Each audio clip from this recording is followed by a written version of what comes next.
Hallelujah. सभी को जय मसीह की। मैं अमरीक जॉय आज एक बार फिर प्रभु पिता का धन्यवाद करता हूं कि आज एक बार फिर प्रभु पिता ने समय दिया कि परमेश्वर के वचन को लेकर आप लोगों के साथ बांट सकूं। फिर वही बात कि अगर आपने अभी तक चैनल को सब्सक्राइब नहीं किया, आप चैनल को सब्सक्राइब करें, जो बेल आइकॉन है उसको टच करें, ताकि जब भी कोई नया वीडियो अपलोड करूं उसकी नोटिफिकेशन, उसकी जानकारी आपको तुरंत मिलने पाए। और आप इस वीडियो को अंत तक देखें, पसंद आए शेयर करें, कमेंट करें, लाइक करें। अगर नहीं पसंद आया तो कोई बात नहीं, आप डिसलाइक भी कर सकते हो, लेकिन वीडियो को अंत तक देखने के बाद ही आप फैसला लेना। तो आज मैं जो बात करना चाहता हूँ, मैं आज मसीह को मानने वाले लोगों की, और जिसमें जो पुरुष लोग हैं, जो जेंट्स, जो मर्द लोग हैं, उनके बारे में। तो आज बहुत से लोग ऐसे हैं कि मसीह में तो आ चुके हैं, और बहुत से ऐसे लोग हैं कि जो किसी को बोलते तो नहीं है, लेकिन उनको एक शिकायत रहती है। शिकायत कैसी? उनकी पत्नी की शिकायत कि मेरी पत्नी मेरी अधीनता में नहीं है। खुश मत होना, ये परमेश्वर का वचन है कि जो पत्नी है वो पति की अधीनता में रहे। तो ऐसा मत सोचना कि आज हमें कोई ऐसा ऐसी बात सीखने को मिलेगी कि जिसके कारण हम अपनी पत्नी को अपने अधीनता में रख सकते हैं। तो ये बाइबल की आज्ञा है पत्नी के लिए। तो आज बहुत से ऐसे लोग हैं कि जिनको ये शिकायत है कि मेरी पत्नी मेरी बात नहीं मानती। ऐसे बहुत से लोग हैं जो चाहते हैं कि उनकी पत्नी उनकी अधीनता में रहे, लेकिन कई बार तो उल्टा हो चुका है। आजकल के पति तो पत्नियों की अधीनता में चलते हैं, लेकिन ये गलत बात है। ये परमेश्वर के विरोध में जाने वाली बात है अगर ऐसा होता है किसी घर में। लेकिन मैं जो कहना चाहता हूँ कि जो बाइबल की आज्ञा है, अगर आज किसी की पत्नी किसी पति की अधीनता में नहीं है तो इसका जिम्मेवार कौन?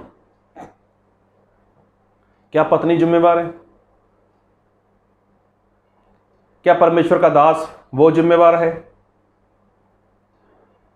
या कोई ऐसा सेवक जिम्मेवार है कि जिसके पास चर्च में लोग आते हैं, लेकिन जो मर्द है वो मर्द नहीं है और जो औरत है वो औरत नहीं है वहाँ पर?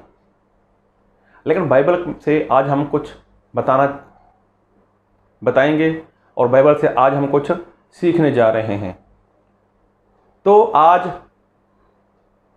जो बात कर रहा हूँ वो बात ये है कि एक पत्नी अपने पति की अधीनता में किस तरह से रह सकती है। और बाइबल से मैं एक वचन पढ़ना चाहूँगा, और मैं पढ़ूँगा नीति वचन कहोता उसका 31 अध्याय उसका 10 वचन। तो यहाँ पर लिखा है, भली पत्नी कौन पा सकता है? भली पत्नी मतलब आदर्श पत्नी, वो किसको मिलती है? उसको कौन पा सकता है? तो बात को बहुत ध्यान से सुनना। यहाँ पर एक सवाल है कि भली पत्नी कौन पा सकता है। तो देखो, सभी लोग यही चाहते हैं कि मेरी पत्नी अच्छी हो। सभी लोग ऐसा चाहते हैं कि मेरी पत्नी सुंदर हो, मेरी पत्नी समझदार हो, मेरी पत्नी मेरा मान सम्मान करने वाली हो, मेरी पत्नी मेरी हर बात को मानने वाली हो। तो सभी लोग तो यही चाहते हैं। पति लोग बहुत खुश हो रहे होंगे। सही बात है, खुशी वाली बात है। आज आपके लिए बहुत खुशी वाली बात है कि आज परमेश्वर ऐसा सिखाने जा रहे हैं कि आज की बात सुनकर आपकी पत्नी आपकी अधीनता में रहेगी। आप जैसा बोलोगे वो वैसा करेगी। आप जिस तरह से चाहोगे उसी तरह से आपके घर में होगा, उसी तरह से आपके जीवन में होगा, क्योंकि परमेश्वर का वचन सच्चा है। तो बाइबल में लिखा है कि भली पत्नी, आदर्श पत्नी, एक समझदार पत्नी किसको मिलती है? तो क्या आप शादीशुदा हो? क्या ये वचन आपके जीवन में पूरा हो रहा है? क्या आपकी पत्नी आपकी अधीनता में है? अगर नहीं है तो ये वचन आपके लिए। अगर आपकी शादी नहीं हुई और आप चाहते हो कि आपको एक आदर्श पत्नी मिले, एक समझदार पत्नी मिले, एक भली पत्नी मिले, तो भी ये वचन आपके लिए। तो करना कुछ नहीं है। मैं जो बात कहना चाहता हूं, सभी लोग जानते हैं कि जो विश्वासियों का बाप है, विश्वासियों के पिता हैं, वो अब्राहम हैं। और अब्राहम के साथ परमेश्वर ने एक वाचा बांधी थी कि तुझे मैं एक बेटा दूंगा। और वो बेटा कौन था? वो इसहाक था। तो सभी लोग इसहाक और अब्राहम के बारे में जानते हैं। तो अब्राहम ने अपने बेटे इसहाक को अपने बचपन से ही वो प्रभु की सारी बातें बताई थीं। तो जब इसहाक का भी जवान हो चुका था, तकरीबन 33 साल का हो चुका था, वो अब्राहम 133 साल का हो चुका था, तब परमेश्वर ने बोला अब्राहम अपने बेटे को होम बलि करके दे दो। तो देखो, अब्राहम ने अपनी पत्नी से बात नहीं की, अपने नौकरों को लेकर और अपने बेटे को लेकर वो चला गया जो जगह परमेश्वर ने बताई थी, और वहाँ पर पहुँच भी गया। तो बातें तो बहुत हुई होंगी रास्ते में, लेकिन खैर मैं उन बातों पे नहीं जाना चाहता। उत्पत्ति आप पढ़ सकते हो, वहाँ पर सारी बात मिल जाएगी आपको। लेकिन वहाँ पर वेदी बनाई, तो वेदी बनाई, अभी बेटा काफ़ी जवान था, अब्राहम तो काफ़ी बूढ़ा था। तो लिखा है कि अब्राहम ने अपने बेटे को बांधकर वहाँ पर रख दिया। तो जब उसको पता चला होगा कि मेरा बाप पिता अब्राहम वो मुझे होम बलि करने वाला है, तो इतना नौजवान, अरे जिसकी उम्र अभी शादी की है, तो वो क्या करेगा? मुझे नहीं आपके परमेश्वर को मानना, मुझे नहीं आपके परमेश्वर की बात को सुनना, मैं ऐसा नहीं करने वाला, मैं क्यों जान दूं? वादा अपने परमेश्वर के साथ की है तो आप करो जो कुछ करना है, मुझे क्यों मरना है? मैं नहीं मरने वाला। लेकिन वहाँ पर ऐसा कुछ नहीं हुआ। तो क्यों? क्योंकि अब्राहम ने अपने बेटे को वो सारी बातें सिखाई थीं, सारी बातें बताई थीं। और इसहाक वो तो खुशी खुशी के साथ, पूरे आनंद के साथ अपने पिता को बोला होगा, पापा, अब्बा, पिताजी, आप जल्दी से मुझे होम बलि कर दो, क्योंकि परमेश्वर ने आपको बोला है और जल्दी से करो। तो देखो, जो इसहाक है वो क्या था? वो अपने परमेश्वर की अधीनता में था, परमेश्वर की आज्ञाकारी में था। बात को बहुत ध्यान से सुनना। और अगर हम बाइबल से और भी वचन पढ़ते हैं तो बाइबल में ऐसा लिखा है, परमेश्वर इज़राइल के बारे में बोलते हैं स्त्री, इज़राइल को परमेश्वर स्त्री बोलते हैं, औरत बोलते हैं। और प्रभु यीशु मसीह वो तो दूल्हे हैं, दूल्हे हैं प्रभु यीशु मसीह। और जो कलीसिया है, जो मंडली है, वो क्या है? वो दुल्हन है। तो प्रभु यीशु मसीह भी चाहते हैं कि जो उनकी दुल्हन है वो क्या करे? अपने पति की अधीनता में रहे। बात को बहुत ध्यान से सुनना, ये सभी के लिए वचन है, चाहे कोई पास्टर है, चाहे कोई विश्वासी है। मंडली में सभी लोग आ जाते हैं, कलीसिया में सभी लोग आ जाते हैं। तो प्रभु यीशु मसीह जो वो दूल्हे हैं, और जो कलीसिया है, जो मंडली है, ये आत्मा वाली बात है कि वो दुल्हन है, और उसकी दुल्हन प्रभु यीशु मसीह की दुल्हन क्या करे? अपने पति की अधीनता में रहे। तो आज जितने भी पति हैं जो परेशान है अपनी पत्नी से, और जिनको लगता है मेरी पत्नी मेरी बात नहीं सुनती, मेरी पत्नी मेरी बात नहीं मानती, तो मैं एक बात कहना चाहता हूं कि वो लोग परमेश्वर की अधीनता में हो जाओ, परमेश्वर की आज्ञाकारी में हो जाओ। आपकी पत्नी कैसी भी है, लड़ाई झगड़ा करती है, अरे आपको बुरा भला बोलती है, आपके साथ गाली गलौज करती है, और हो सकता है किसी की पत्नी किसी की पिटाई भी करती हो, तो मैं नहीं कैसा बोलना चाहता, लेकिन हो सकता है ऐसा हो। लेकिन जब आप अपने पति के अधीनता में हो जाओगे, मतलब प्रभु यीशु मसीह की अधीनता में हो जाओगे, प्रभु यीशु मसीह की आज्ञाकारी करना शुरू कर दोगे, तब आपको शांति देने वाले वो प्रभु यीशु मसीह हैं। तो प्रभु यीशु मसीह कैसे किसी भी तरह से कुछ भी करेंगे, आपकी पत्नी को आपकी अधीनता में लेकर आएंगे। अभी मैं बात कर रहा था इसहाक की, तो इसहाक की तो चलो परमेश्वर ने होम बलि नहीं ली। उसके बाद क्या हुआ? अब्राहम ने अपने नौकर को बोला था कि मेरे बेटे इसहाक के लिए एक लड़की लेकर आ। अभी देखो, नौकर को भेज दिया, नौकर तो किसी को जानता भी नहीं है, लेकिन नौकर वहां पर चला गया। जब वो कुएं के पास गया तो वहां पर बहुत सारे लोग आने वाले थे पानी भरने के लिए। अभी उसने क्या बोला कि परमेश्वर मेरे स्वामी ने मुझे भेजा है, मेरे मालिक ने मुझे भेजा कि मैं उसके बेटे के लिए एक लड़की लेकर जाऊं। तो लड़की भी मुझे चाहिए अच्छी, जो आपकी नज़रों में सही हो और जो मेरे स्वामी के लिए मतलब इसहाक के लिए सही हो।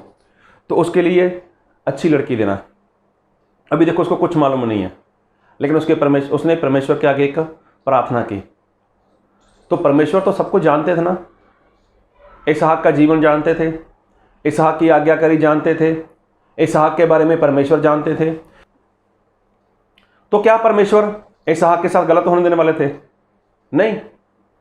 अभी जब वहां पर लड़कियां आईं तो जो अब्राहम का नौकर था उसने मन में ऐसा सोचा कि परमेश्वर, मैं जिस लड़की को बोलूं कि मुझे पानी पिला, अगर वो मुझे पानी पिलाती है और साथ में ये बोलती है कि मैं तेरे ऊँटों को भी पानी पिला देती हूँ। अभी ऊँट कोई आम पशु नहीं है, ये बहुत सारा पानी पीता है, तो मैं समझूंगा कि ये लड़की आपकी ओर से है और मेरे स्वामी की दुल्हन यही बनेंगी। तो देखो ऐसा ही हुआ। उसको एक लड़की पसंद आ गई, उसने बोला कि मुझे पानी पिलाओ, उसने पानी पिलाया भी और साथ में यही बोल दिया कि आपके ऊँट जो हैं वो भी प्यासे होंगे, मैं उनको पानी पिलाता हूँ, पानी पिला देती हूँ। तो देखो तब कोई ऐसी व्यवस्था नहीं थी। आज तो घरों में पानी की बहुत बड़ी व्यवस्था है, नल छोड़ दो ढेर सारा पानी निकलता है, लोग बड़ी बड़ी टंकी भर लेते हैं। तब ऐसा नहीं था, तब वो कुएं में बाल्टी डालते थे, कुएं में से पानी खींच कर निकालते थे और एक कुछ बड़ा सा ऐसे खड्डा बना होता था, वहाँ पर उसको भर देते थे, तब जाकर पानी पीते थे पशु लोग। तो देखो वहाँ पर उसने कितना पानी निकाला होगा, उसका कितना समय गया होगा वहाँ पर। एक दो ऊँट नहीं थे, एक ऊँट बहुत पानी पीता है, लेकिन वहाँ पर ज़्यादा ऊँट थे। तो उसके बाद देखो उसके अंदर कितनी दया है, उसके अंदर कितनी नम्रता है।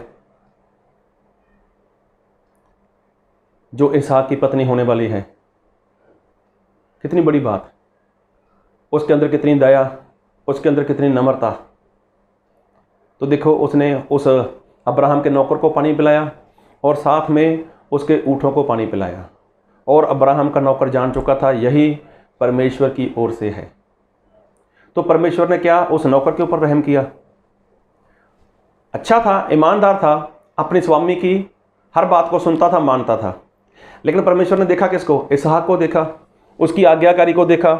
जो इंसान अपनी जवानी में अपने बाप की आज्ञाकारी कर सकता है, उसके परमेश्वर के लिए वो कुर्बान हो सकता है। तो परमेश्वर ने जो देखा, तो जब ये सारी बात परमेश्वर ने देखी इसहाक के जीवन में, तो अभी परमेश्वर ने देखा ये भी तो मेरी दुल्हन है और मेरी दुल्हन मेरी अधीनता में है, मेरी आज्ञाकारी में है, मेरी हर बात को मानने के लिए तैयार है। तो अब उसको पत्नी कैसी दिलाऊं? जो उसकी बात माने, जो उसकी अधीनता में रहे, जो उसकी आज्ञाकारी करे। तो रिबका देखो जिसके अंदर कितनी दया, जिसके अंदर कितनी बड़ी दया है। कभी देखना किसी ऊँट को पानी पिलाकर कितना पानी पी जाता है, लेकिन उसने कितना समय निकाला हुआ वहाँ पर पानी निकालने के लिए कुएं में से। 1 बाल्टी, 2 बाल्टी, 10, 20, 25, 40, 50, मालूम नहीं कितनी निकाली होंगी उसने। तो तब जाकर ऊँटों ने पानी पिया। तो देखो सभी लोग चाहते हैं कि मुझे आदर्श पत्नी मिले, मुझे भली पत्नी मिले। लेकिन मैं कहना चाहता हूँ, बाइबल में ऐसा लिखा है एफिसियाँ 5 अध्याय में कि जो कलीसिया है, जो मंडली है, वो प्रभु यीशु मसीह की दुल्हन है। तो प्रभु यीशु मसीह भी चाहते हैं कि मेरी दुल्हन कैसी हो? वो साफ़ हो, वो पाक हो, मेरी बात को सुने, मेरी बात को माने, और जैसा प्रभु यीशु मसीह चाहते हैं वैसा अगर आप करते हो, अगर आप वैसा करते हो, तो प्रभु यीशु मसीह की ये जिम्मेवारी हो जाती है कि वो आपकी पत्नी में सुधार लेकर आए। आदर्श पत्नी चाहिए, भली पत्नी चाहिए, तो किसको मिलेगी?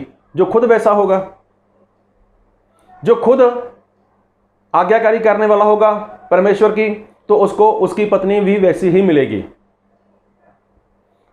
जो खुद आदर्श होगा उसको आदर्श पत्नी मिलेगी। जो खुद भला होगा, भला किसको बोलते हैं? परमेश्वर।